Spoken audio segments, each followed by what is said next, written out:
J'adresse à chacune et chacun de vous mes chaleureuses félicitations.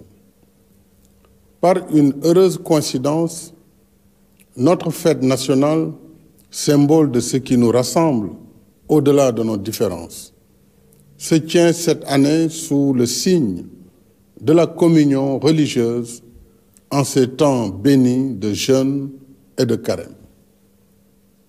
Voilà ce qui nous rappelle l'héritage des anciens, hommes de foi et de courage, qui ont bravé l'hostilité coloniale et sa prétendue mission civilisatrice et se sont donné corps et âme pour former, éduquer et guider afin que nous soyons ce que nous sommes aujourd'hui.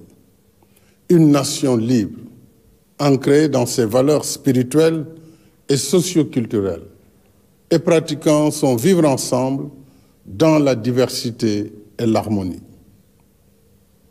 Nous devons respect et protection à ce legs ancestral, fondement essentiel de notre modèle de société.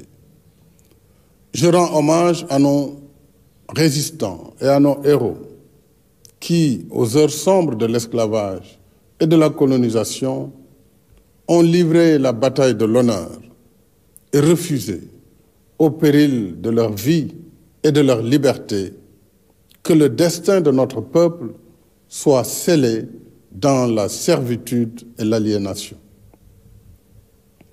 Ce souvenir du passé nous renseigne sur la chance que nous avons de vivre libre et de transmettre à nos enfants le désir ardent de liberté et de responsabilité inhérente à la dignité d'un peuple.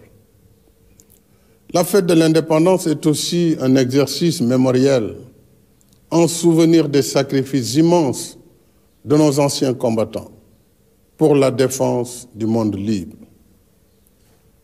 Je vous salue avec respect et affection, chers anciens combattants. Le souvenir de vos sacrifices restera toujours gravé dans notre mémoire collective.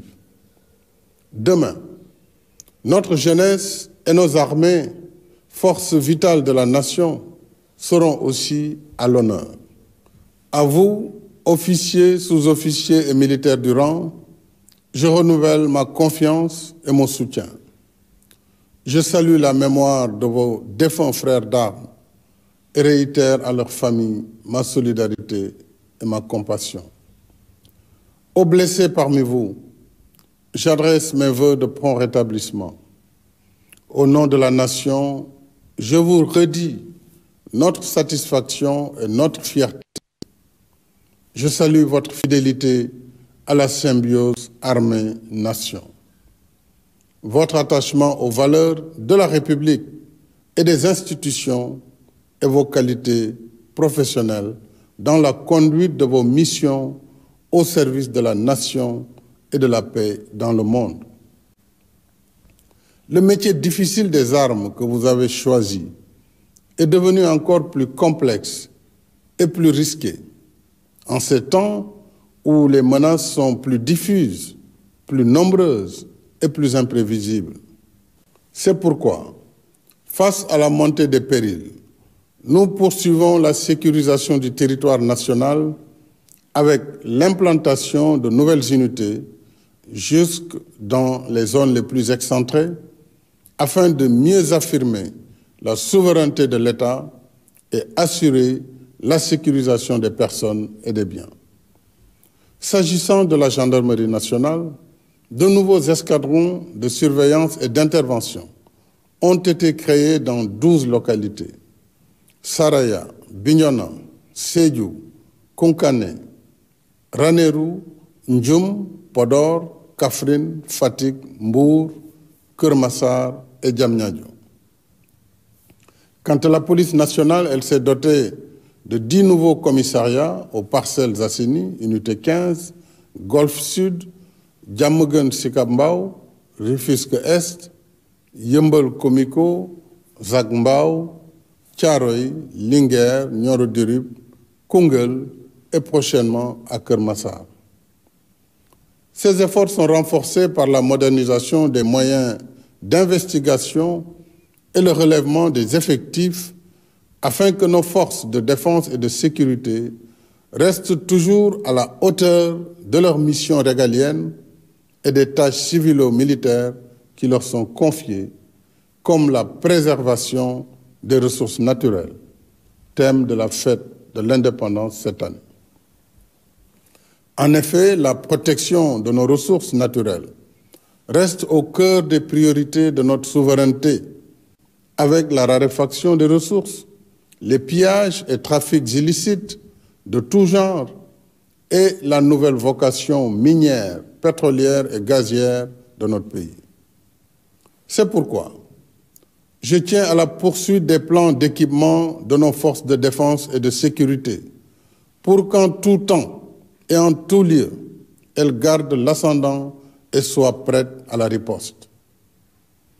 Mes chers compatriotes, dans mon message pour le Nouvel An, je vous ai entretenu de nos programmes et projets de développement économique et social, y compris l'état d'exécution de nos chantiers d'infrastructures indispensables à la réalisation de nos objectifs d'émergence.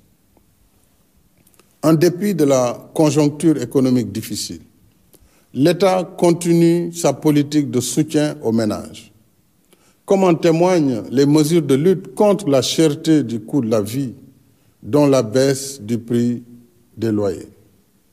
En même temps, tous nos chantiers d'infrastructure restent actifs, aussi bien en milieu urbain que rural, conformément à notre politique de développement dans la justice sociale et l'équité territoriale. Ainsi, après les autoponts de Yoff, Keur Gorgui, Saint-Lazare, Lobat Fall et Keur Massar, celui de Cambérène et le pont de Marsassoum ont été mis en service. Dans la même dynamique, je suis heureux d'annoncer que l'exploitation commerciale du BRT débutera dans le courant du deuxième semestre de cette année, avec un parc de 158 bus spéciaux, 100% électriques, qui seront alimentés par voie solaire. C'est une première mondiale. Les premiers bus seront livrés en mai. Le BRT permettra de transporter plus de 300 000 passagers par jour, sans pollution, avec Internet à bord et dans les meilleures conditions de confort et de régularité, comme le TER. Il réduira de 90 à 45 minutes le temps de transit entre Guédiawaye et Dakar et mettra au travail 1000 jeunes dont le recrutement est en cours. Mes chers compatriotes, demain, aux côtés de nos vaillantes forces de défense et de sécurité, notre jeunesse vibrante sera aussi à l'honneur, à la place de la nation, parce que c'est elle qui, assurant la relève, porte nos espoirs pour le futur. À vous les jeunes, je voudrais vous dire que je mesure pleinement vos rêves, vos aspirations et ambitions légitimes d'être utiles à vous-même, à vos familles et à votre pays. Vous resterez au cœur de mes préoccupations.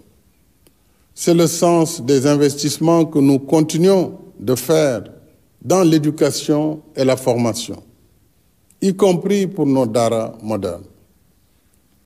C'est aussi le sens de nos politiques de soutien à l'employabilité par l'enseignement du savoir-faire. Dans tous les pays, l'expérience montre que si la diffusion des connaissances livresques permet d'avoir un diplôme, elle ne suffit pas pour offrir la qualification nécessaire à l'emploi ou à l'auto-emploi.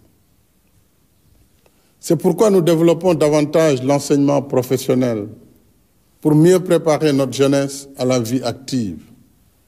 Nous voulons qu'à chaque niveau de formation et de diplôme corresponde un niveau de qualification qui facilite l'insertion dans le marché de l'emploi. C'est ce que nous faisons avec succès dans nos instituts supérieurs d'enseignement professionnel, ISEP. Et c'est ce que nous comptons faire avec le programme déjà finalisé de 38 centres départementaux de formation professionnelle. En même temps, la DER poursuit ses activités de financement, d'encadrement et de conseil en soutien aux femmes et aux jeunes sur l'étendue du territoire national. Quant au programme Xëyu Ndaw ñi, il a généré à ce jour 63 650 emplois sur les 65 000 prévus, alors que 14 150 jeunes débutants ont bénéficié de la convention État employeur sur l'objectif initial de 20 000. Le programme de domaines agricoles communautaires, PRODAC, et les agropoles s'inscrivent également dans la réponse à la problématique de l'emploi et de l'entrepreneuriat des jeunes, avec la création de pôles de développement économique dans nos terroirs. Nous ferons encore plus pour l'emploi des jeunes avec l'exploitation prochaine de nos ressources gazières et pétrolières.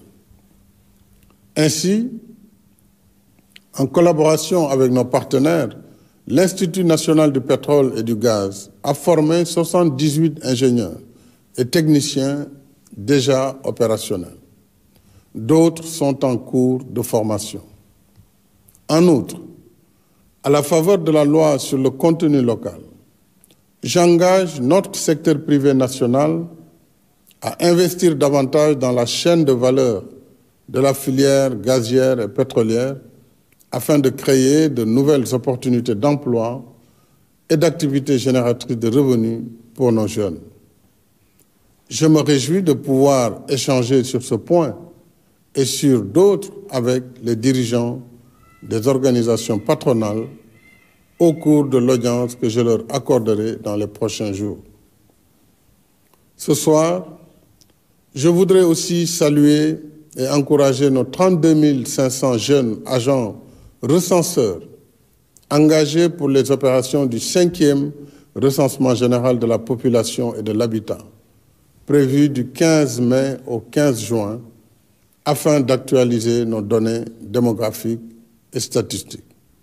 Mes chers compatriotes, la fête de l'indépendance qui marque notre liberté retrouvée nous rappelle en même temps l'histoire qui nous lie et nous oblige à bâtir sur la terre de nos ancêtres l'héritage que nous devons laisser à nos enfants. Chacun de nous en porte la responsabilité. Dès lors, il nous revient de puiser à la source des anciens la sagesse qui inspire le dialogue et la concertation pour surmonter nos différences afin de rester la nation sénégalaise qui nous rassemble et nous ressemble.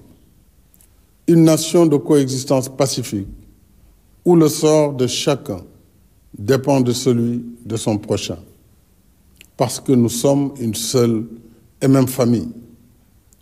Dans cet esprit, je reste ouvert au dialogue et à la concertation avec toutes les forces vives de la nation dans le respect de l'état de droit et des institutions de la République pour un Sénégal uni, un Sénégal de paix, de stabilité et de cohésion nationale. Vive le Sénégal, vive la République. Bonsoir et bonne fête de l'indépendance.